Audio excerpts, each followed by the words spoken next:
Hello, welcome to episode 2 of Jerks at Work. I'm Frank Warner. I'm the founder of People Productive and Boardroom Edge, and I'm actually here with my amazing co-host Terry Mays, a certified culture engineer. I hope you saw episode 1. We have an entire series here that we're going through. We're going to cover all of these different types of people who are highly unproductive to work with. I think there's more jerks at work than ever personally. So this is an important series, and you'll see in every episode we tell you who they are, how to spot them, how to work with them, what to do, what not to do. So this is a real gold mine because these people are around. And today we're going to be going over the ticking time bomb. Terry and I were discussing this. These are people who are just constantly under pressure, and beneath the surface, they're bubbling with stress and ready to erupt at any time. I've run into these people over the years. You could tell right away who they are, but they're under a lot of pressure, and not just from the workplace, from their life as a whole. Work adds to it, Yeah. so loneliness, deadlines, kids, bills, the boss, these are all inputs into this pressure cooker, and you've got to be very sensitive as you approach these folks. Yeah. This is another one where the culture in the organization can actually help this person. So they are struggling, but they don't know how to say that.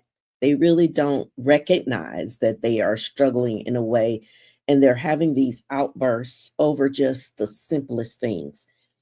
It it could be the smallest request, but given all the other things that are pressing on this person, they just feel like I cannot do another thing. And so they snap and they start yelling and screaming most of the time. They're making a scene, and you're just kind of like, whoa, where did all of that response come Yeah, from? where did that come from? Such a simple request.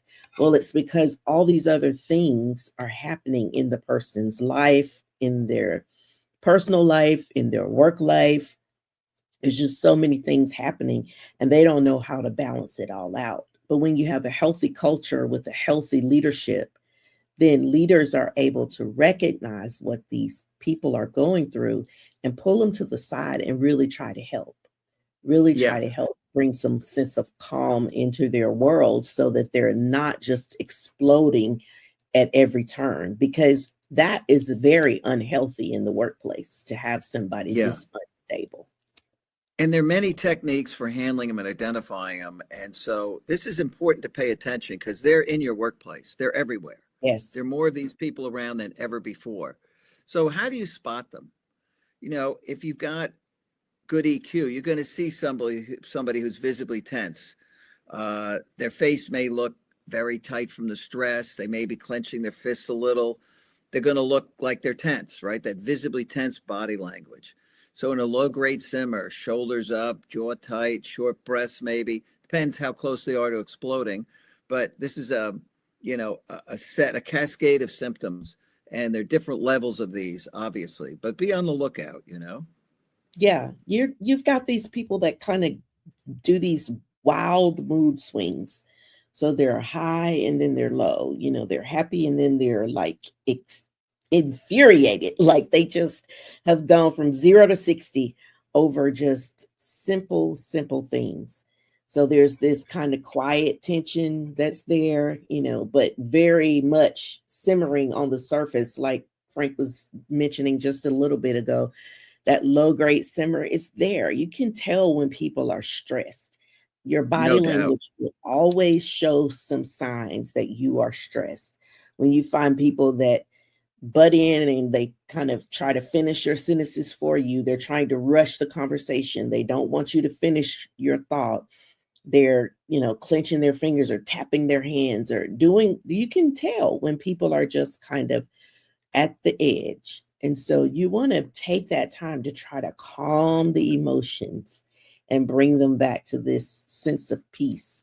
When people are just hypersensitive to every little task, every little thing, and they feel like they're buried underneath all of what's happening, you've got to pay attention to those signs and really try to help people when they're like that. Yeah, and the signal is, listen, man, I'm buried. I can't believe you're asking me to do this. The small inconvenience is a major crisis. Yeah. The catastrophic framing, they use extreme language to describe ordinary situations. Oh, another thing, that's a disaster. How could I handle that? That's just absolutely impossible. No way. I'm not going to be able to do it. And that overreaction is your signal that these folks are on a really short fuse. Yeah. And so very, very obvious. And there are more of these folks around than ever before. Um, and so, how do you handle them? What do you do if you're a boss? What to do? Redirect stress into clarity, help transform emotional reactions into concrete asks. What would help reduce the pressure here? What's the actual blocker? What can I do to help you? As Terry mentioned earlier. Maybe we'll tag team these, Terry. What do you think? Take the Yeah. lead. Yeah. So you want to break that work into smaller units. When people feel overwhelmed, sometimes even though it is a small task, that small task can feel so big when you feel overwhelmed. And it can be something simple. So break it into smaller tasks or assign somebody to work with them and help them with a piece of the work. There are ways that you can help that person feel more calm and feel more in control, because usually what's happening is there's some area where they are completely out of control and they are frustrated and they're desperately trying to bring everything back under control. And so they're struggling with that. And so what you want to do is try to help them with that piece of it, of having some sense of stability and control over the smaller things that they can focus on.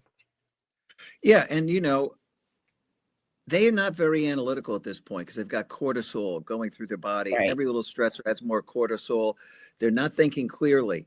And so when you sit down with them, you probably want to provide some structure and timeline. Say, hey, just spend a minute. Let's talk through this, right? What would work for you? Maybe we can get this done. I would say this is going to be about a week. Don't spend too much time on this. Give them the feeling that they could fit this in, that it's not that big a deal, because they're not in a very analytical state of mind. And so, help them see the structure of how this can be done and how you can fit it in.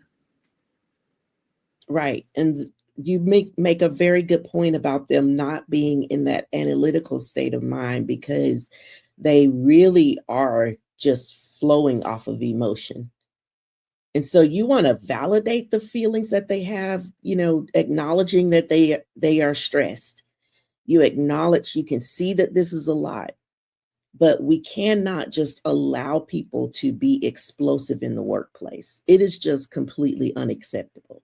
So how can we take one thing at a time, focus on just one piece of this, and then do one step at a time without allowing this person the freedom or the liberty to feel like they can just be explosive, because that's not healthy for the rest of the team. No, and oftentimes the best course of action is, regardless of what's going on, is to say, look, please take the next 3 days off. Don't come into the office. Get some of the stuff at home off your plate, relax, spend time with the family. We did this often on big projects because we had a lot of big projects with tight deadlines. We had people working every weekend, and I could see when people were at wit's end and they weren't going to be that productive being there anyway. And so you would get the same amount of work done by saying, hey, I don't want to see you in here next week until Thursday. You take the long weekend. And this was not days off. This is basically, they're putting so much time in. It's really comp time. We didn't Right. track it like that. But in reality, I'm not saying go take 3 of your vacation days. No. Listen, just don't show up till Thursday. I know you got things on your plate you got to take care of at home. Take care of those. Come back Thursday with a slightly clearer mind. Relax. I look forward to seeing you back here. And I would tell them to take off, and they would come back and they'd be right in it, and they would get so much more done because they weren't productive anyway. They were at the point where they needed to just get out of there, without a doubt. Yeah. Yeah. And this next one is really a big part of being self-aware.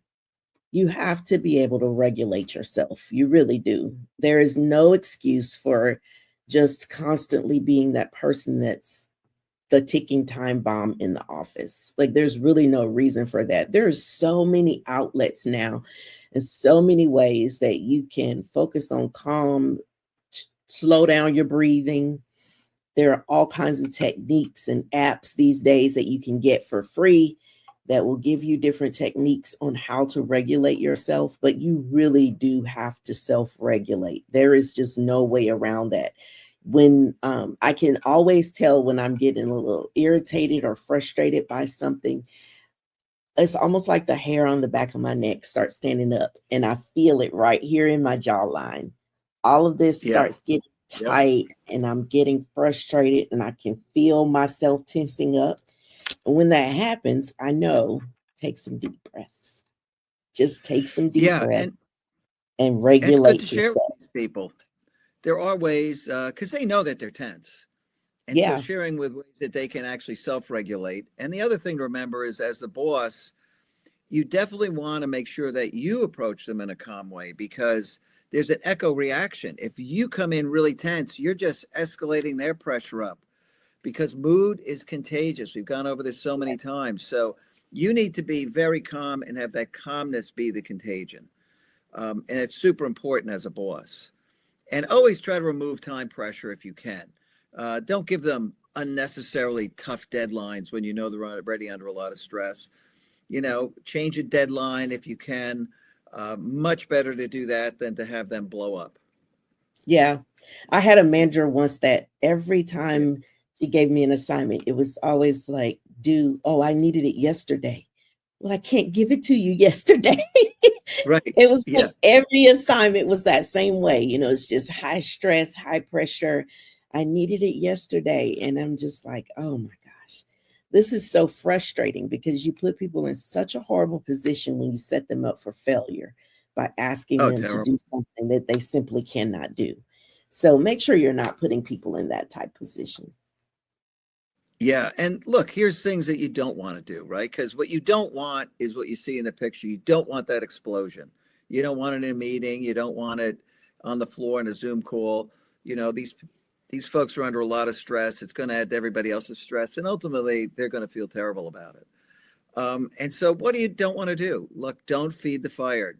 Don't escalate your tone. Don't make things more urgent. Don't turn sparks into explosions because you can do that. No question about it. Yeah. Yeah. And it's so funny that using that term calm down, just that one little Yeah. phrase can make people get even more worked up than they already were. So try not to tell people to calm down and relax.